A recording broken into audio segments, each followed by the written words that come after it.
अस्सलाम स्टूडेंट्स, कैसे हैं आप सब लोग? ठीक ठाक हैं? चलें जी, आज हमने चैप्टर 1 स्टार्ट करना है।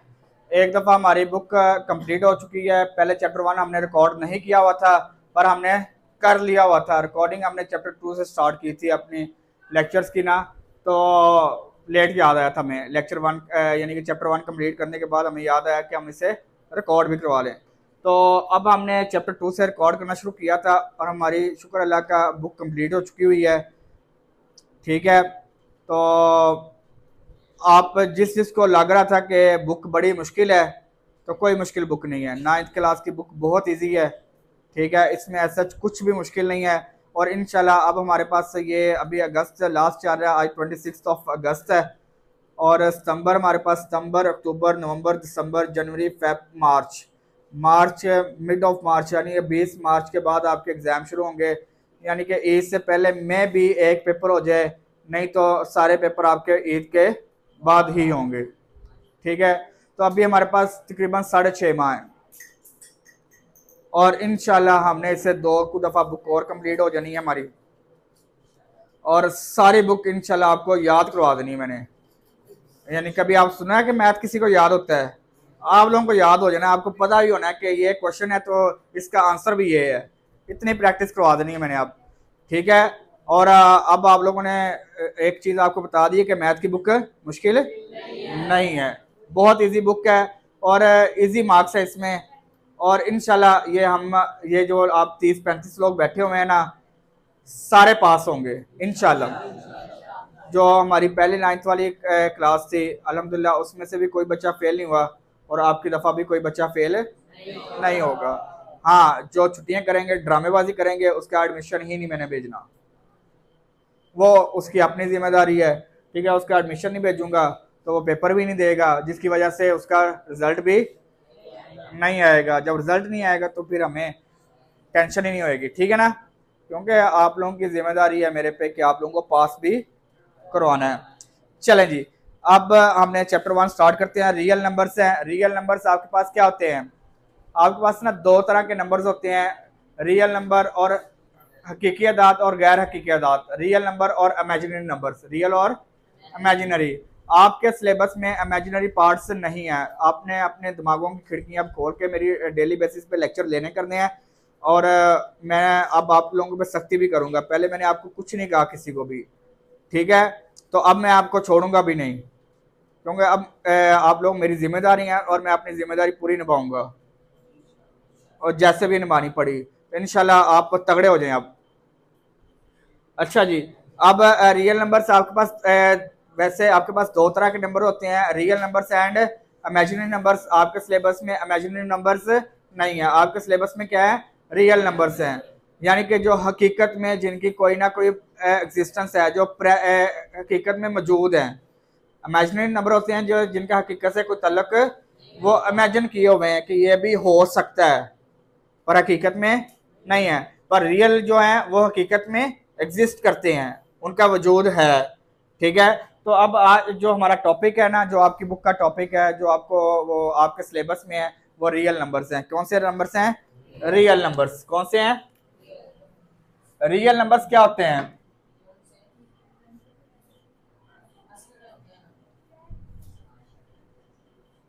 आपके पास ना, आपने चैप्टर 3 में डिफरेंट तरह के नंबर पढ़े थे। चैप्टर 3 में आपने पढ़े थे नेचुरल नंबर्स पढ़े थे, ऐसे तमाम नंबर जो 1 से स्टार्ट होते हैं, ऐसे तमाम नंबर 1 से स्टार्ट होते हैं और 100 ऑन चलते हैं, पॉजिटिव होते हैं।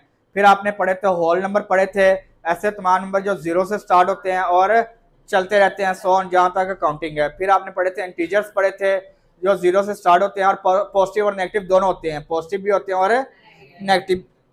फिर आपने पढ़े थे इवन नंबर होते हैं जो 2 पे डिवाइड हो जाते हैं। फिर आपने ऑड नंबर पढ़े थे जो 2 के टेबल पे डिवाइड नहीं होते, ये पढ़े थे ना। फिर आपने नंबर पढ़े थे रैशनल नंबर और इररेशनल नंबर पढ़े थे। ठीक है, रैशनल नंबर और इररेशनल नंबर कौन से होते हैं? ऐसे तमाम नंबर जो पी ओवर क्यू की फॉर्म में लिखे जा सकते हैं। ठीक है, ऐसे तमाम नंबर जो पी ओवर क्यू की फॉर्म में लिखे जा सकते हैं, उन्हें कहते हैं रैशनल नंबर। ठीक है, ऐसे तमाम नंबर जो पी ओवर क्यू की फॉर्म में लिखे जा सकते हैं उन्हें कहते हैं rational number. P over q की फॉर्म में लिखे जा सकते हैं और q not equal to zero, not equal to zero, q zero नहीं होगा, यानी कि डिनोमिनेटर में जीरो नहीं आएगा, डिनोमिनेटर में जीरो नहीं आएगा। ऐसे तमाम नंबर जो पी ओवर क्यू की फॉर्म में लिखे जा सकते हैं उन्हें कहते हैं रैशनल नंबर। उन्हें क्या कहते हैं? Rational number. और ऐसे तमाम नंबर जो पी ओवर क्यू की फॉर्म में नहीं लिखे जा सकते, जिन्हें हम पी ओवर क्यू की फॉर्म में नहीं लिखते, जिन्हें हम पी ओवर क्यू की फॉर्म में नहीं लिखते, उन्हें कहते हैं इर्रेशनल नंबर। कौन से? यानी कि वो पी ओवर क्यू की फॉर्म में, ये देखे ना आपके पास पी ओवर क्यू की फॉर्म में जिस तरह ये नंबर्स होंगे, आपके पास 2/3 कर लें, आप 3/2 कर लें, या आप 2/1 कर लें, या अगर जो आपके पास ये देखो 2 लिखा हुआ है ना, ये भी आपके पास एक रैशनल नंबर है। ये इसके जिसके डिवाइड में कुछ नहीं है, आपको पता है उसके डिवाइड में क्या होता है? 1 होता है। आपके पास 100/99 कर लें, ये आपके पास रैशनल नंबर है जी। जो ओवर में आ गए हैं ना, वो जो इस फॉर्म में आ गए हैं वो रैशनल नंबर हैं। ठीक है, वो कौन से नंबर हैं? रैशनल नंबर हैं। ठीक है, और एक होते हैं इर्रेशनल नंबर जो इस फॉर्म में नहीं लिखे जा सकते। ठीक है, जो पी ओवर क्यू की फॉर्म में नहीं लिखे जा सकते, जो आपके पास ये स्क्वायर रूट में होते हैं, जिस तरह ये स्क्वायर रूट 3 कर लिया, स्क्वायर रूट 2 कर लिया, फिर आपके पास आ जाएगा ये पाए जो होती है वैल्यू, ये आपके पास पाए एक नंबर होता है ना, ये आपके पास इर्रेशनल नंबर है। ठीक है, अगर ये देखें, इसमें एक चीज आपने याद रखनी है, पाए की वैल्यू होती है 22/7। अगर इसे इस तरह लिखेंगे ना, 22/7 लिखेंगे, ये आपने याद रख लेना है। 22/7 लिखेंगे तो ये रैशनल बन जाएगा। कौन सा बन जाएगा? ये देखो ना, ओवर की फॉर्म में आ गया। अगर इस फॉर्म में है ना तो फिर ये इर्रेशनल है। नहीं समझ आई? क्लियर है? अगर ये पाई की वैल्यू आप पुट कर देते हैं, 22/7 लिख लेते हैं, तो ये आपके पास कौन सा नंबर है? रैशनल है। ये कौन सा हो जाएगा? रैशनल हो जाएगा। अगर आप इसे पाई की फॉर्म में लिखा रहने देंगे तो फिर आपके पास ये क्या आएगा? इर्रेशनल नंबर आ जाएगा। क्लियर है? समझ आई या नहीं आई? रैशनल और इर्रेशनल नंबर क्लियर हुए या नहीं हुए? ठीक है, तो आपके पास जब रैशनल और इर्रेशनल नंबर क्लियर हो जाते हैं तो आपके पास अब रियल नंबर पे आते हैं। रियल नंबर क्या होते हैं? The set of the rational and irrational number are called, यानी कि रैशनल और इर्रेशनल नंबर को मिला दिया जाए। ठीक है ना, रैशनल और इर्रेशनल नंबर को मिला दिया जाए तो आपके पास रियल नंबर बन जाते हैं। रैशनल और इर्रेशनल नंबर को इकट्ठा कर दिया जाए, तो आपके पास कौन से नंबर बन जाते हैं? रियल नंबर बन जाते हैं। समझ आई या नहीं आई? The set of rational and irrational number are, ठीक है, रैशनल नंबर को आप क्यू से डिनोट करते हैं। ठीक है, किससे डिनोट करते हैं? क्यू से। और इर्रेशनल नंबर को आप क्यू नॉट से डिनोट करते हैं। किससे डिनोट करते हैं? क्यू नॉट से डिनोट करते हैं। किससे डिनोट करते हैं? क्यू नॉट से डिनोट करते हैं। तो अब आपके पास देखिएगा, रैशनल नंबर होता है the real number. Real number आपके पास है set of rational union irrational. ये आपने पढ़ लिया है ना, अब आपको पता होना चाहिए यूनियन का मतलब क्या है। रैशनल के भी तमाम एलिमेंट और इर्रेशनल के भी तमाम एलिमेंट जो एक ही सेट में लिख रहे हैं। मैडम इधर देख के मैं समझा रहा हूं आप लोगों को, क्या पूछ रहे हैं उसे? मैंने कहा अब आपने एक्टिव होकर मेरी क्लास में बैठना है, बहुत मारूंगा नहीं तो। ये देखें सब लोग इधर, अब आपके पास देखें, रैशनल नंबर आपको आप क्यू से डिनोट करते हैं और इर्रेशनल नंबर को आपका क्यू नॉट से डिनोट करते हैं। और आपको पढ़ा हुआ है आपके पास यूनियन का साइन है। ये यूनियन का साइन है। यूनियन का मतलब होता है कि जो दोनों सेट्स में तमाम एलिमेंट होंगे वो सारे आ जाएंगे। सेट ए में और सेट बी के तमाम एलिमेंट आ जाते थे ना, तो ये देखें, ये रैशनल नंबर है सेट ऑफ, ये क्यू है सेट ऑफ, और क्यू नॉट है सेट ऑफ। तो दोनों सेट का यूनियन आपके पास रियल नंबर हो जाएगा। दोनों सेट का यूनियन आपके पास क्या आ जाएगा? किसी को मसला इसमें? पक्की बात है? रियल नंबर की डेफिनेशन याद हो जाएगी। The set rational and irrational number is called, या इसे आप कर लें the union of rational and irrational number are called clear है? ठीक है। रैशनल नंबर ऐसे तमाम नंबर जो पी ओवर क्यू के फॉर्म में लिखे जा सकते हैं। इररेशनल नंबर ऐसे तमाम नंबर जो पी ओवर क्यू के फॉर्म में नहीं लिखे जा सकते। अब इसकी हम आपके पास ना रैशनल नंबर दो तरह के होते हैं। रैशनल नंबर कितने तरह के होते हैं? दो तरह के होते हैं। रैशनल नंबर कितने तरह के होते हैं? दो तरह के। कौन से होते हैं? टर्मिनेटिंग एंड टर्मिनेटिंग क्या होते हैं? टर्मिनेट करना, उर्दू में कहते हैं इसे खत्म होने वाले, खत्म होने वाले हैं, जो डेसिमल के बाद एक खास पॉइंट पे आके खत्म हो जाए, उससे फर्दर कंटिन्यू ना करें। जिस तरह आपके पास ये एक नंबर है 3/2 करें, 3 को 2 पे डिवाइड करें तो आपके पास क्या वैल्यू आ जाएगी? 1.5। देखें ये फर्दर कंटिन्यू नहीं हुआ, ये फर्दर कंटिन्यू नहीं हुआ। ठीक है, ये पॉइंट के बाद आगे फर्दर कंटिन्यू नहीं हुआ, तो ये आपके पास कौन सा होता है? टर्मिनेट हो गया। ये क्या हो गया? टर्मिनेट हो गया, यानी कि खत्म होने वाला। यानी कि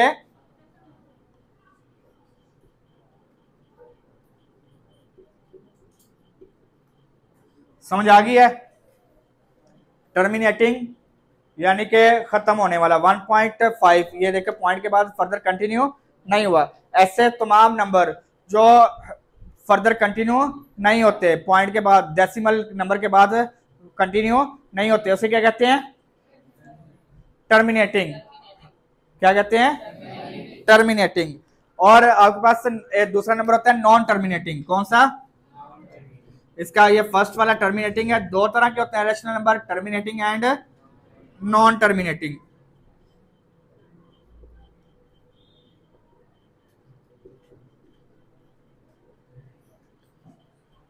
नॉन टर्मिनेटिंग कौन से होंगे? जो पॉइंट के बाद खत्म ना हो, पॉइंट के बाद खत्म, डिसकंटिन्यू ना हो, डिसकंटिन्यू ना हो, डिसकंटिन्यू ना हो, पर सेम नंबर बार बार रिपीट हो। सेम नंबर या same number of blocks, block of same number, block of same number या सेम नंबर्स बार बार रिपीट हो जाएं, इसे क्या कहते हैं? Non terminating. ये देखिएगा 2/3 करो, 2 को डिवाइड बाय 3 करो, क्या वैल्यू आ गई है? 2 डिवाइड बाय 3 करेंगे तो 0.6666, ये इसी तरह कंटिन्यू रह जाएगा। यही है। कैलकुलेटर आखिर पे 7 आ रहा है ना, कोई मसला नहीं, नो इशू। ठीक है, ये देखें पॉइंट के बाद टर्मिनेट नहीं हो रहा, कंटिन्यू चल रहा है और सेम नंबर बार बार रिपीट हो रहा है, सेम नंबर।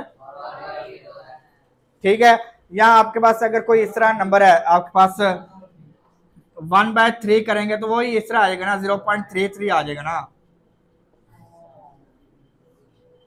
ठीक है, ये रखें, ये एक ही नंबर बार बार रिपीट हो रहा है ना। इस तरह भी हो सकता है आपके पास, इस तरह भी हो सकता है। ये देखिएगा कि आपके पास 2.121212 एंड सो ऑन। ये देखें पॉइंट के बाद से देखें कंटिन्यू भी है। ये देखें 1 2 same number of block, block है ना, ये ब्लॉक बन गया, ये एक ब्लॉक बन गया। ये देखें सेम नंबर का ब्लॉक रिपीट हो रहा है। ठीक है ना, एक सीक्वेंस से रिपीट हो रहा है, एक सीक्वेंस से रिपीट हो रहा है, तो ये भी आपके पास कौन सा है? Non terminating. कौन सा है? किसी का मसला यहां तक पक्की बात है?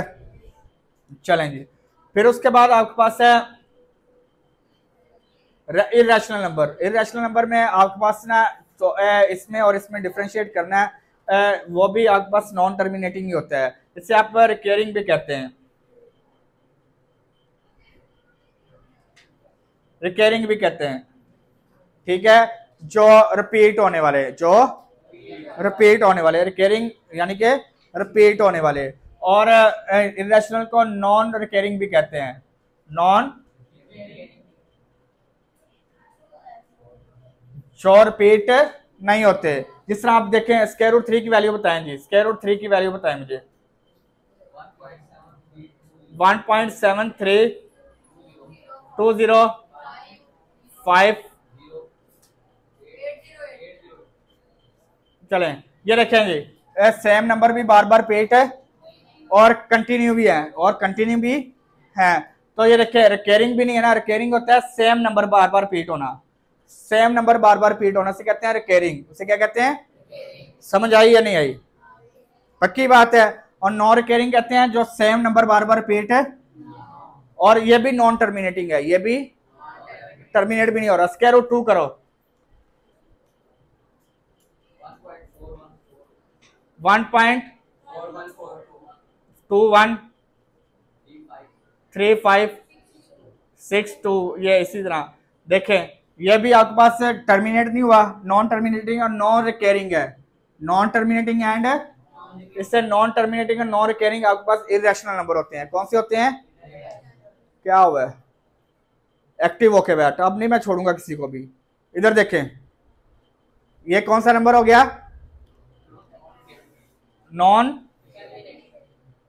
टर्मिनेटिंग यानी कि नॉन रिकरिंग, नॉन क्लियर है किसी का मसला? अच्छा, अब आप ना पाई की वैल्यू, अगर आप 22/7 लिखेंगे तो ये सब सॉल्व करने के लिए आप करते हैं, पर अगर आपके पास ये इस फॉर्म में लिखा रहेगा ना, इस फॉर्म में लिखा रहेगा, यहां तक लिखा रहेगा, तो ये रैशनल नंबर है। ये कौन सा नंबर है? हाँ, अगर इसे आप डिवाइड करवा लेते हैं, पाई की वैल्यू आपके पास कैलकुलेटर पे करें, पाई की वैल्यू शिफ्ट आपके पास ये एक है वैल्यू 3.14159.5। ये देखें आपके पास कौन सा नंबर है? ये इररेशनल नंबर है। कौन सा नंबर है? समझ आइए किसी को मसला इसमें?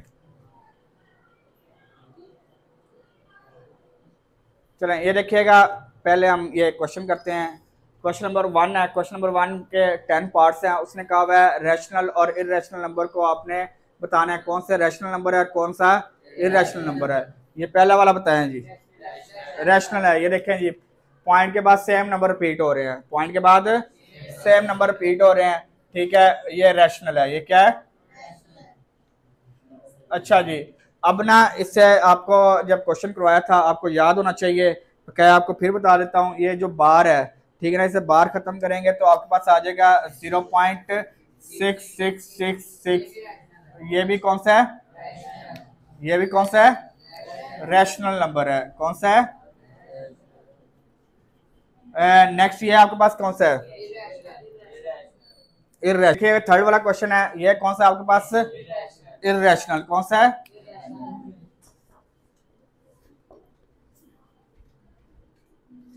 नेक्स्ट वन क्या है आपके पास? इररेशनल। कौन सा है?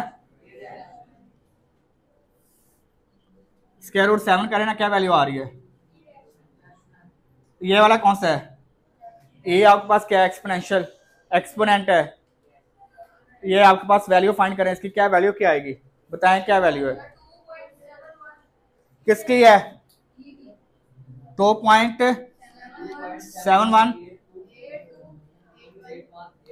8182 एंड सो ऑन, चलो जो भी है, ठीक है। ये कौन सा नंबर है? इररेशनल है। कौन सा है? नेक्स्ट वन, ये पाई आपके पास क्या है? इररेशनल है। क्या है? नेक्स्ट ये वाला आपके पास नंबर कौन सा है? ये इररेशनल क्यों है? ये देखो आपके पास 5 प्लस स्क्वायर रूट, ये आपके पास रैशनल नंबर है और ये आपके पास इररेशनल नंबर है। रैशनल नंबर में इररेशनल नंबर ऐड करेंगे तो आपके पास इररेशनल नंबर हो जाएगा। कौन सा हो जाएगा? इररेशनल। ये कौन सा है? इररेशनल है। ये आपके पास कौन सा है? ये वाला टर्मिनेटिंग और रैशनल है। नेक्स्ट वन आपके पास रैशनल है। ये देखें यहाँ पे आपके पास ये मल्टीप्लाई हो रहा है, a minus b a plus b. Formula आपने पढ़ा हुआ ना बचपन से, अब तो आपको याद होना चाहिए। A square minus B square, 4 - 2 = 2। 4 minus 2 equal to, तो ये कौन सा नंबर हो गया? रैशनल नंबर हो गया। कौन सा नंबर हो गया? रैशनल नंबर हो गया। चलें ये देखिएगा, क्वेश्चन नंबर 2 है। क्वेश्चन नंबर 2 करने से के हमारे पास 6 पार्ट्स हैं, नंबर लाइन है, ठीक है। आपने ना नंबर्स को, ये डिफरेंट नंबर्स दिए हुए हैं, आपने उन्हें नंबर लाइंस पे शो करना है। किस पे शो करना है? नंबर लाइंस पे शो करना है। इजी क्वेश्चन है, पता नहीं बच्चों को क्यों मुश्किल लगता है। लास्ट जो 9th क्लास थी उन्हें भी बड़ा मुश्किल लगता था, उसमें चैप्टर 2 में था। तो अब जब आपको पहली दफ़ा करवाया था तो मेरे ख्याल से आपको मुश्किल लग रहा था, अब आपको मुश्किल नहीं लगना चाहिए। दिमाग आपने खोल के और ध्यान से देख के ये कर लेना, ठीक है। पहले 2 क्वेश्चन है, आपके पास कौन से नंबर है? ये इररेशनल नंबर है। कौन सा नंबर है? इररेशनल नंबर है। इनके नंबर लाइन बाद में बनाते हैं, पहले आप रैशनल नंबर की नंबर लाइन आपको सिखाता हूँ, फिर उसके बाद आपको इररेशनल की सिखाऊंगा जो स्क्वायर रूट के अंदर वैल्यू है, ठीक है। नंबर लाइन के लिए आपके पास ना ये 0 से स्टार्ट होती है, 0 से पॉजिटिव और नेगेटिव दोनों साइड पे होती है। अब हमारे पास ये नंबर पॉजिटिव है, इसलिए हमने सिर्फ पॉजिटिव वाली साइड की लिखी है, सिर्फ पॉजिटिव वाली साइड की नंबर लाइन बनाई है, नेगेटिव वाली साइड की नहीं लिखी है। एक वैल्यू लिख दी है, कोई मसला नहीं है। आपके पास जो आपको चाहिए वो आपके पास गिवन है, ठीक है। क्वेश्चन नंबर 2, इसका जो 4th पार्ट है उसमें देखें नेगेटिव वाली है, तो हमने नेगेटिव वाली साइड की बना ली है। समझ आ गई या नहीं आई? नंबर लाइन की आपको ये पता चल गया। अब किसी नंबर को नंबर लाइन पर रिप्रेजेंट करना है, वो आपको बताता हूँ कैसे करते हैं। पहले नंबर लाइन का आपको समझ आ गई, नंबर लाइन क्या होती है? मिस इधर देखें, इधर देखना आप लोगों ने, ठीक है। तो सबसे पहले हमने नंबर लाइन का पता होना चाहिए। ये 0 से स्टार्ट होती है, पॉजिटिव और नेगेटिव दोनों साइड पे होती है, पॉजिटिव और नेगेटिव दोनों साइड पे होती है। 0 से स्टार्ट होती है, पॉजिटिव और नेगेटिव दोनों साइड पे होगी। क्लियर है यार? अब इससे जो नंबर है, पहले आपके पास 4 1/3 है, ये एक नंबर है, पॉजिटिव नंबर है, पॉजिटिव नंबर है। इसमें आपके पास ये वाला जो हिस्सा है इससे कहते हैं होल नंबर, ठीक है। ये होल नंबर है, और ये वाला जो ओवर की फॉर्म है इसे फ्रैक्शनल पार्ट कहते हैं जी, ठीक है। इसे क्या कहते हैं? फ्रैक्शनल पार्ट, फ्रैक्शन है। ये फ्रैक्शन बनी हुई ना, 1/3 फ्रैक्शन है, ये क्या है? फ्रैक्शन है। तो अब आपने सबसे पहले देखना है होल नंबर देखना है। सबसे पहले क्या देखना है? होल नंबर देखना है। पॉजिटिव है तो पॉजिटिव वाली साइड पे बनेगी। होल नंबर क्या आपके पास? 4 है, ठीक है। क्या है? 4 है। तो आपने देखना 4 कहाँ पे है? 1 2 3 4, ये 4 आ गया। होल नंबर आपके लेके देखने के लिए, होल नंबर का मतलब क्या होता है कि आपने देखने नंबर कितने हैं, ठीक है ना। क्लियर है? ठीक है। तो अब 4 है तो इसका मतलब है ये 4 और 5 के दरमियान आएगी, 4 और 5 के दरमियान आएगी। यहां तक क्लियर है? होल नंबर की समझ आ गई कि हमारी नंबर लाइन यानी कि नंबर रिप्रेजेंट कहाँ पे होगा? नंबर लाइन पे। तो ये 4 1/3 है, तो इसका मतलब है 4 से आगे जाएगा, 4 से आगे जाएगा। अब आपने ना फ्रैक्शनल पार्ट देखना है। कौन सा पार्ट देखना है? इधर देखें सब लोग, उधर इधर ध्यान से अटेंटिव होकर देखें। कौन सा पार्ट देखना है? Fractional part. फ्रैक्शनल पार्ट में ओवर में देखें क्या है? 3 है। जो ओवर वाली वैल्यू है ना वो देखनी है आपने। ओवर में क्या है? 3 है। ये क्या है? 3 है। जितने होंगे उससे कम एक लाइन लगा देनी है, उससे कम एक लाइन। 3 है तो कितनी लाइन लगा देनी है? 2। 4 हुई तो कितनी लगाएंगे? 5 होंगे तो कितनी लाइन लगाएंगे? 6 हुई तो कितनी लाइन लगाएंगे? समझ आ गई है? 2 हुई तो कितनी लाइन लगाएंगे? 1। समझ आ गई या नहीं आई? जितना ओवर में नंबर होगा ना उससे कम एक लाइन लगा देनी है, उससे कम एक लाइन लगा देनी है। अब आपके पास यहाँ पे 3 है तो कितनी लाइंस लगेंगी? 2। 4 और 5 के दरमियान 2 इक्वल डिस्टेंस पे, एक जितने फासले पर 1 एंड 2, ये आपके पास 2 लाइंस लग गई। ये क्लियर है? किसी को मसला इसमें? 1 एंड 2 2 लाइंस लग गई आपके पास ये। अब आपके पास देखेंगे फ्रैक्शनल नंबर में, फ्रैक्शनल पार्ट में ओवर में कितना है? 1 है। क्या है? 1 है। तो पहली लाइन को आपने वो कर दिया, ठीक है। ये आपके पास 4 1/3, ये आंसर आ गया। मुश्किल है? चलो नेक्स्ट क्वेश्चन देखते हैं। ये क्लियर है? सबको समझ आई है? देखिए फर्दर क्लियर हो जाएगा। नेक्स्ट नंबर देखते हैं जी। अब ये माइनस वाला है, -2 1/7 है, -1 2 -2 1/7। अब होल नंबर क्या है? -2। क्या है? -2। इसका मतलब है ये -1 -2 और -3 के दरमियान आएगा, -2 और -3 के दरमियान आएगा, -2 और -3 के दरमियान आएगा। क्लियर है, समझ आ गई है। अब आपके पास फ्रैक्शनल पार्ट देख लें जी, ये फ्रैक्शनल पार्ट है, इसमें डिनोमिनेटर में क्या है, तो कितनी लाइंस लगेंगी, 6 लगेंगी। -2 और -3 के दरमियान 6 लाइंस लगानी है एक जिन्हें फासले पर, 1 2 3 4 5 एंड 6। क्लियर है, और समझ आ रही है कि इस साइड से शुरू हो रही है, ये 2 वाली से 2 से 3 की तरफ जाना है नेगेटिव से, ठीक है। काउंटिंग भी आपके राइट से लेफ्ट आएगी। यहाँ पे आपके पास लेफ्ट से राइट काउंटिंग गई थी ना, क्योंकि वो पॉजिटिव वाली थी, वो क्या थी, ये नेगेटिव वाली है, तो राइट से लेफ्ट आएगी, राइट से आपकी काउंटिंग इस तरह शो करवाएंगे से, ठीक है, राइट से लेफ्ट आएगी। तो अब आपके पास न्यूमिनेटर में क्या है, 1 है ना, डिनोमिनेटर में 7 था तो 6 लाइन्स लग गई, न्यूमिनेटर में क्या है, 1 है, तो पहली लाइन ही 1, ये देखें 1, ये -2 1/7। किसी को मसला इसमें, पक्की बात है। चलें जी, नेक्स्ट क्वेश्चन देखिएगा, इसका 5th वाला पार्ट देखें। अब आपके पास क्या है, होल नंबर है 9, इसका क्या मतलब है, 0 और 1 के दरमियान, जब आपके पास स्टार्ट पे कोई नंबर ना हो, यहाँ पे कोई होल नंबर नहीं है, और डिनोमिनेटर न्यूमिनेटर से छोटा हो, डिनोमिनेटर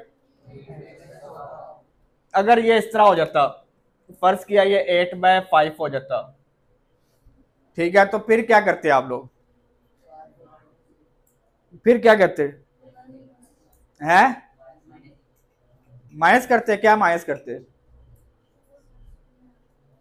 अगर आपके पास 8/5 हो जाता है, 8/5 हो जाता, तो देन क्या करते आप लोग, अब न्यूमिनेटर डिनोमिनेटर से बड़ा हो गया ना, तो फिर क्या करेंगे आप लोग, फिर आप सिंपल डिवाइड करेंगे इससे पहले, ठीक है, इससे आप डिवाइड करके होल नंबर में लेके आएंगे, ये 5 1 5, ये आपके पास 3 आ गया, तो अब आपके पास ये आ जाना था 1 3/8, 1 3/5, 1 3/5, 1 3/5, और देन आपने इसे सॉल्व कर लेना था। अब होल नंबर 1 आ गया, तो 1 के बाद बनने जाना था। अब यहाँ पे न्यूमिनेटर डिनोमिनेटर से छोटा है, तो यहाँ पे डिवाइड करने की जरूरत नहीं है, तो इसका मतलब है 0 और 1 के दरमियान बनेगा, 0 और 1 के दरमियान बनेगा।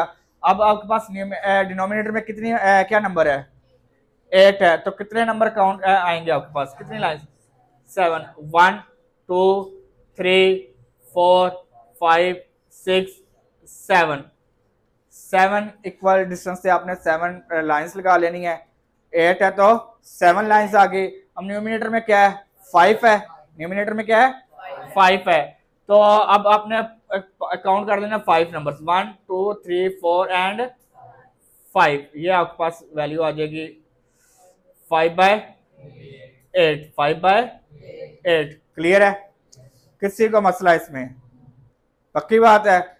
चलें जी, इसका ये लास्ट पार्ट देखते हैं, ये देखिए 2 3/4 है, 2 3/4 है। अब आपके पास होल नंबर क्या है, 2 है, यानी कि 2 और 3 के दरमियान आएगा, 2 और डिनोमिनेटर में कितने नंबर हैं, तो कितनी लाइंस लगेंगी, 1 2 एंड 3। अब न्यूमिनेटर में क्या है, 3 है, 1 2 एंड 3 आ गया, तो 3/4।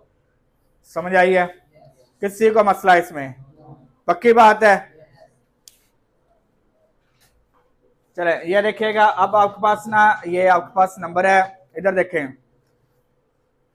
इर्रेशनल नंबर है, स्क्वायर रूट 2 है, एक इर्रेशनल नंबर है, तो इससे हमने ना ग्राफिकली यानी कि जियोमेट्रिकली इसे रिप्रेजेंट करना है, किससे करना है, जियोमेट्रिकली, क्या जियोमेट्रिकली, जियोमेट्रिक अपने बनानी है। इसके पहले इसके देखते हैं ये नंबर क्या है।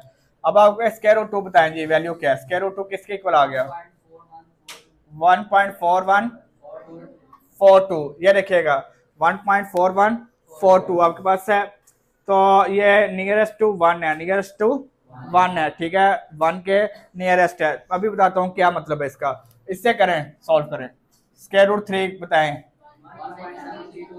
7220। ये देखो ये नियरेस्ट 2 है, ये नियरेस्ट 2 के ज्यादा करीब है। ये देखो 0.7 आ गया ना, 0.7 यानी कि 1.7 है, तो ये 2 के ज्यादा करीब है। और ये आपके पास 1.4 है, तो ये 1 के ज्यादा करीब है। ये किसके ज्यादा करीब है?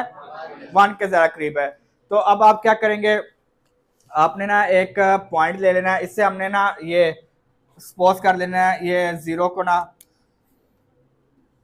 ओ सपोज कर लेते हैं। क्या सपोज कर लेते हैं? ओ सपोज कर लेते हैं। और ये आपके पास ये जो पहला पॉइंट है ना, इसे हमने ए सपोज कर लिया। क्या सपोज कर लिया? ए सपोज कर लिया। ठीक है, ये हमारे पास ए आ गया। ठीक है, ये 1 यूनिट ले लेना है। ठीक है, कितना यूनिट लेना है? 1 यूनिट। और यहाँ पे एक आपने ना एक परपेंडिकुलर ड्रा कर लेना है 1 यूनिट का। कितने का? 1 यूनिट का, 1 यूनिट। ठीक है, और इस पॉइंट बी कह लेते हैं। क्या कर लेते हैं? ए बी एक 1 यूनिट आपने एक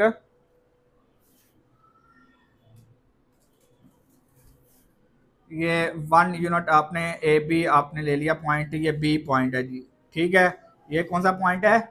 बी पॉइंट है। क्लियर है? और समझ आई है? ठीक है, तो फिर आपने ना ये इससे इसके साथ मिला देना है। और आपने ना ये भी 1 यूनिट है, और ये भी आपके पास 1 यूनिट है। इससे पाइथागोरस थ्योरम से सॉल्व करेंगे। पाइथागोरस थ्योरम फाइंड करना सिखाया था ना चैप्टर 6 में आपको। हाइपोटेनस का राइट एंगल ट्राइंगल भी सिखाई थी आपको। ठीक है, ये राइट एंगल ट्राइंगल है। ठीक है, तो आपको पाइथागोरस थ्योरम सिखाया था। पाइथागोरस थ्योरम में आपके पास हाइपोटेनस का square equal to perpendicular square plus base square. Hypotenuse का square equal to perpendicular square plus base square. तो अब आपके पास अच्छा, ये आपके पास हाइपोटेनस का स्क्वायर आपने फाइंड करना है। परपेंडिकुलर आपके पास क्या है?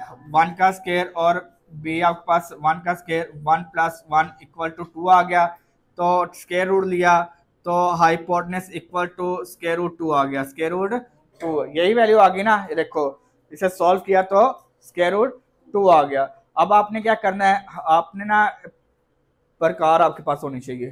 ठीक है ना, उससे आपने ना जितना ये है यहाँ पे रख के ना, यहाँ से यहाँ तक आपने वो ओपन कर लेनी है। ठीक है, क्या कर लेनी है? प्रकार ओपन करके ना आपने एक आर्क लेनी है। ये इस तरह आर्क लगेगी, ये ऐसे आएगी, ये ऐसे।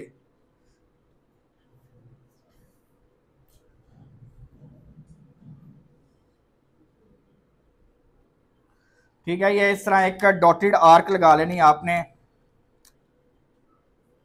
ठीक है, ये पॉइंट पी आ गया, ये पॉइंट की पी आ गया, यहाँ पे ये टच कर रहा है। ये क्या आ गया? Point P. तो ये आपके पास स्क्वायर रूट 2 आ गया। ये क्या आ गया? Square root 2। ये आपके पास आंसर है इसका।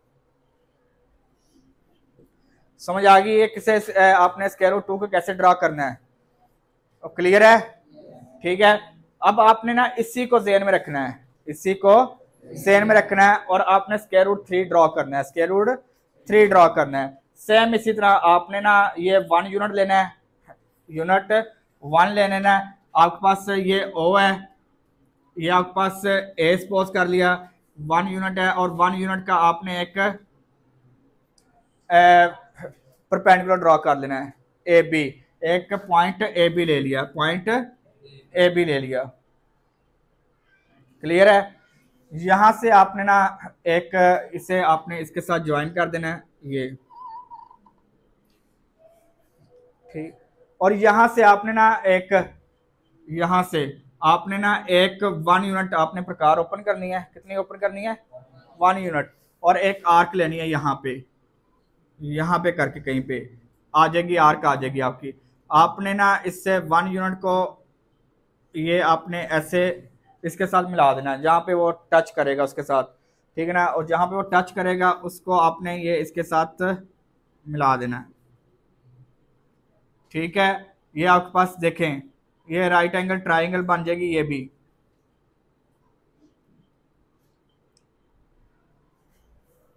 क्लियर है? क्लियर है? अब देखो, ये आपके पास क्या था? हाइपोटेनस आपके पास क्या है? स्क्वायर रूट 2 है, स्क्वायर रूट 2 है, और ये 1 है। यही फाइंड किया ना, ये आपके पास देखो स्क्वायर रूट 2 ही था ना। ये अभी हमने सॉल्व किया था, ये सॉल्व किया, स्क्वायर रूट 2 ही आया था ना, तो ये स्क्वायर रूट 2 आ गया। ये वाला आपके पास ये जो लेंथ थी ये वाली स्क्वायर रूट 2 है। तो हाइपोटेनस आपने सॉल्व कर लिया, हाइपोटेनस का square equal to perpendicular square plus base square. ये आपके पास बेस है, ये परपेंडिकुलर है, और इसके आगे बिल्कुल सामने आपके पास क्या है, हाइपोटेनस है। तो हाइपोटेनस आपने फाइंड करना है। हाइपोटेनस का स्क्वायर परपेंडिकुलर आपके पास 1 का स्क्वायर प्लस स्क्वायर रूट 2 का स्क्वायर, बेस आपके पास क्या square root 2, 1 plus 2 equal to 3 आ गया। तो हाइपोटेनस इक्वल टू आ गया स्क्वायर रूट 3, स्क्वायर रूट 3। तो अब आपने ना ये यहाँ पे प्रकार रख के इतनी ओपन करके यहाँ से आपने एक आर्क ले लेनी है, ये जो ऐसे बनेगी, यहाँ पे आएगी, यहाँ पे टच करेगी, एक पॉइंट पी पे, पॉइंट पे टच करेगी। तो ये आपके पास आ गया स्क्वायर रूट 3 पॉइंट आ गया, स्क्वायर रूट 3 पॉइंट आ गया। समझ आई या नहीं आई? ग्राफिकली आपने ऐसे यानी कि ज्योमेट्रिकली इसे रिप्रेजेंट करना है। ये वाली, ये देखो ना, ये देखो, ये नियरेस्ट टू 1 था, ये नियरेस्ट टू 1 था, ये नियरेस्ट टू 2 है, ठीक है। यहाँ पे स्क्वायर रूट 2 तक तो हमारे पास ये पॉइंट आ गया। तो ये स्क्वायर रूट 3 स्क्वायर रूट के 2 के बाद पॉइंट आएगा ना, स्क्वायर रूट 2 के बाद पॉइंट आएगा। स्क्वायर रूट 2 तक तो हमने कैलकुलेशन कर ली हुई थी, उसे बना लिया हुआ था, ठीक है। अब स्क्वायर रूट 2 के आगे हमने देखना स्क्वायर रूट 3 कितना फर्दर ऐड हो रहा है। नहीं समझ आई अब? ठीक है ना। तो हमारे पास स्क्वायर रूट 2 तक तो ट्राइंगल है, ठीक है, पर उससे आगे हमने चाहिए था। तो 1 यूनिट आपने फर्दर ये एक लाइन लगाई, यहाँ पे आर्क प्रकार रख के ना, यहाँ पे 1 यूनिट ओपन करके स्केल के साथ, यानी कि 1 सेंटीमीटर ओपन कर लेंगे। ये आपके पास 1 सेंटीमीटर के हिसाब से लगाइए ना लाइन, तो 1 सेंटीमीटर आप ओपन कर लीजिएगा। कितना ओपन कर लेंगे? 1 सेंटीमीटर ओपन कर लीजिएगा। और यहाँ पे रख के आपने एक आर्क लगानी है, जहाँ पे वो आर्क ये फिर आपने इस तरह एक इसे वो कट करना है, ये यानी कि स्ट्रेट लाइन लगानी है आपने, और आर्क जहाँ पे कट करेगी उसे उसके साथ मिला देना है। तो अब आपने ना ये प्रकार इतनी ओपन करके ना यहाँ से रख के आर्क लगानी है डॉटेड। आपके पास ये 2 से पहले आएगा और स्क्वायर रूट 2 के बाद आएगा। देखो ये स्क्वायर रूट 2, ये देखो मिड से थोड़ा सा पहले आ रहा है, मिड से थोड़ा सा, और ये मिड से थोड़ा सा बाद में आ रहा है। क्लियर है? ये समझ आ गई आपको?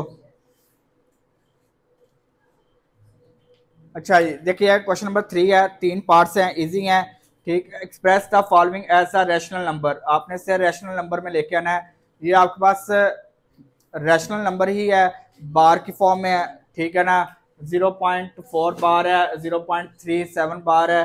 तो अब आपने इसे रैशनल नंबर के इंटीजर्स की form, where p and q are integers and q not equal to 0, ठीक है। इससे आपने बेसिकली पी ओवर क्यू की फॉर्म में लेके आना है, ओवर की फॉर्म में लेके आना है, यानी कि फ्रैक्शन में लेके आना है, यानी कि फ्रैक्शन में लेके आना है। तो बहुत इजी है, ध्यान से देखिएगा, कोई मुश्किल नहीं है इसमें। सबसे पहले आप लेट कर लेंगे, इसे लेट किया x इक्वल टू 0.4 बार, 0.4 बार, इसे x के इक्वल सपोज कर लिया। क्या सपोज कर लिया? x के इक्वल। किसी को मसला यहां तक पक्की बात है? फिर आपने क्या करना है, इससे बार खत्म किया तो x इक्वल टू 0.4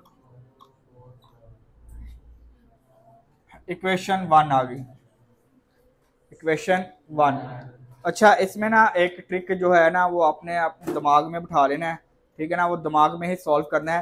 क्या ये देखें 0.4 है ना, तो पॉइंट खत्म किया, पॉइंट की जगह क्या आ गया 1, और पॉइंट के बाद कितने डिजिट हैं? एक डिजिट है ना, तो 10 आ गया। क्या आ गया? 10 आ गया। जितने पॉइंट के बाद डिजिट होंगे उतने 0 आ जाते हैं। 10 आ गया ना, तो आपने पूरी इक्वेशन को 10 से मल्टीप्लाई करवा लें। किससे क्या कर लें? 10 से मल्टीप्लाई करवा लें। Equation 1 by 10, equation 1 multiply by 10, equation 1 को 10 से मल्टीप्लाई करवा लेते हैं। बोथ साइड पे आपने मल्टीप्लाई करवा दिया इक्वेशन 1 को, तो ये देखिएगा 10 into x equal to 10 into 0.44 and so on. किसी को यहाँ तक मसला तो पूछ रहे सर यहाँ से समझ नहीं आई, दोबारा बता देता हूँ। क्लियर है, पक्की बात है। चलें जी, ये देखिएगा, अब इसे 10 को मल्टीप्लाई करते हैं तो ये 10x हो गया और 10 को मल्टीप्लाई किया तो 4.444 एंड सो ऑन। इक्वेशन 2 बन गई, इक्वेशन 2 बन गई। इधर देखें यार, सब लोग देखें इधर, समझ आ गई है? किसी का मसला इसमें? ये स्टेप क्लियर है? चलें जी, अब आपके पास दो इक्वेशन बन गई हैं। अब क्या करेंगे, इक्वेशन 2 माइनस इक्वेशन 1, इक्वेशन 2 में से इक्वेशन 1 को माइनस कर देते हैं, इक्वेशन 2 में से इक्वेशन 1 को माइनस कर देते हैं। इक्वेशन 2 आपके पास क्या है, 10x equal to 4.444 and so on. और इक्वेशन 1 आपके पास क्या है, x equal to 0.44 and so on. ठीक है, अब आपके पास ये सब्ट्रैक्ट हो रही है तो ये पॉजिटिव है तो नेगेटिव हो जाएंगे। ये 10 है, ये 1 है, 10 में से 1 लेस किया 9x आ गया, और ये 4.44 में से 0.44 लेस किया तो क्या वैल्यू आ गई, 4 आ गया। क्या आ गया, 4 आ गया। अब आपने किसकी वैल्यू फाइंड करनी है, x की। तो x इक्वल टू ये 9 मल्टीप्लाई हो रहा है, इधर आके डिवाइड हो जाएगा और ये आपके पास आंसर आ गया 4/9। क्लियर है, किसी को मसला इसमें? चले इसका देखिएगा सेकंड पार्ट। ये किसी को नहीं समझ आई दोबारा करवा देता हूं, आ गई है। नेक्स्ट क्वेश्चन देखिएगा। हाँ जी मैं पुत्र, हाँ आप पहले नोट तो कर लेना, फिर मैं आपको दोबारा बताऊंगा। पहले आप कर तो रहे काम, कोई और काम तो कर लेना। जब मैं काम करवा रहा हूं तो इधर देखना है आप लोगों ने।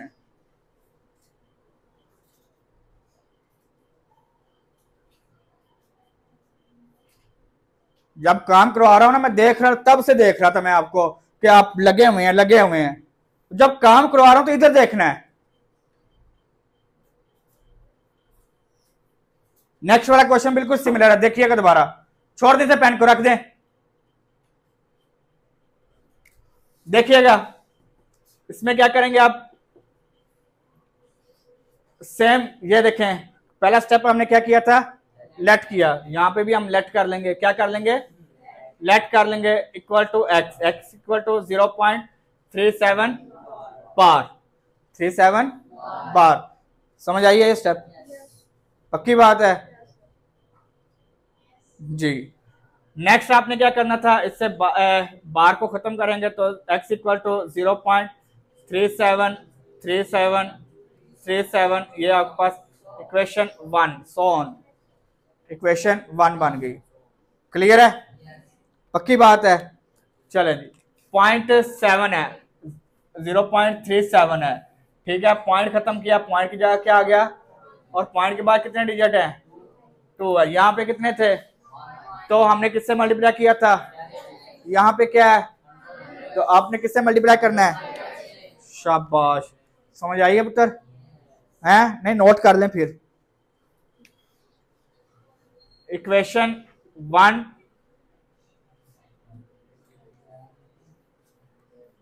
बाय 100, इक्वेशन 1 को 100 से आपने मल्टीप्लाई करवाना है। इक्वेशन 1 को आपने 100 से मल्टीप्लाई करवाया, आपने ये देखें 100 multiply by x equal to 100 multiply by 0.373737 and so on. देखें इस लेफ्ट साइड पे भी आपने 100 से मल्टीप्लाई करवा दिया और राइट साइड पे भी, यहाँ पे आपने 10 से मल्टीप्लाई किया था, लेफ्ट साइड पे भी 10 से ही राइट साइड से किया था। क्लियर है, बता दूं ये दोबारा, समझ आ रही है?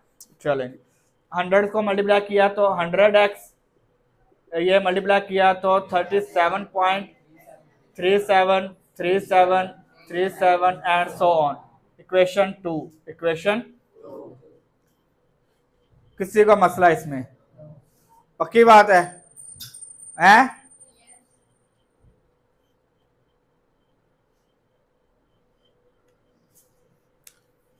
अब आप क्या करेंगे, इक्वेशन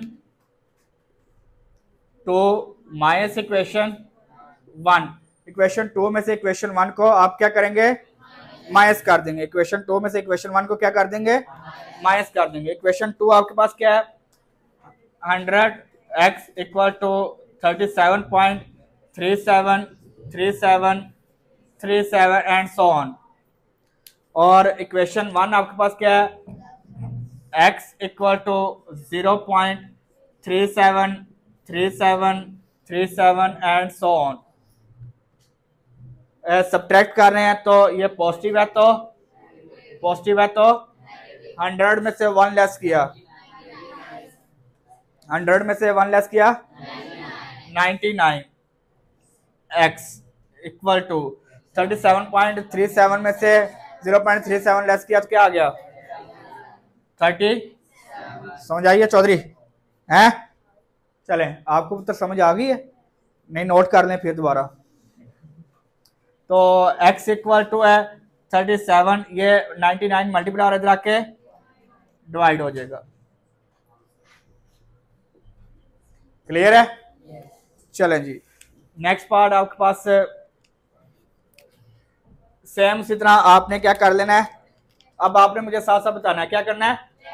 लेट किया, लेट x इक्वल टू 21 बार, ना बोलो यार आप लोग, 0.21 बार। तो बार खत्म किया तो क्या आ गया, 0.2121 and so on. Equation 1, equation 1 अब किससे मल्टीप्लाई करेंगे, 100 से। ठीक है, इक्वेशन 1 बाय 100 से आपने इक्वेशन 1 को मल्टीप्लाई करवा लेना है। 100 into x equal to 100 into 0.212121 and so on. ठीक है, ये आपके पास आ गया 100x इक्वल टू 21.212121 इक्वेशन 2 आ गई, इक्वेशन। अब आप क्या करेंगे, equation 2 minus equation 2 minus equation 1, equation 2 minus equation 1। Equation 2 आपके पास क्या है, 100 x equal to 21.212121 and so on. और इक्वेशन 1 आपके पास क्या है, और x है बंदर्स, x equal to 0.212121 and so on. आंखें टच बटन खोल के देखा करें यार आप लोग। 100 कहां पे है इसके इक्वेशन 1 के साथ, जो भी बोल रहा है फिर। ठीक है, ये पॉजिटिव है, नेगेटिव हो जाएगा, पॉजिटिव है तो 100 में से 1 लेस किया 99, x इक्वल टू 21